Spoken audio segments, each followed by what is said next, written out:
بسم اللہ الرحمن الرحیم۔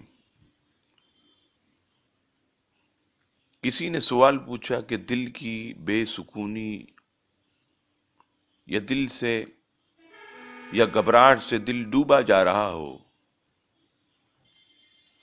تو کون سا ایسا وظیفہ پڑھا جائے کہ بے سکونی اور گھبراہٹ دور ہو جائے؟ وظیفہ سماعت فرمائیے،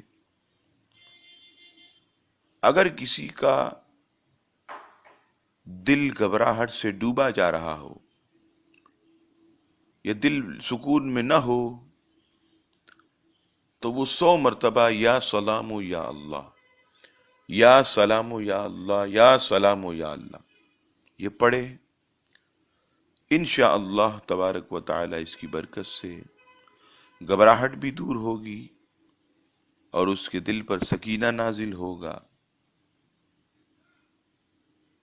اللہ تبارک و تعالی ہم سب کو ذہنی اور قلبی سکون عطا فرمائے، آمین ثم آمین، بجاہ الحبیبی کا سید المرسلین صلی اللہ تعالی علیہ وسلم۔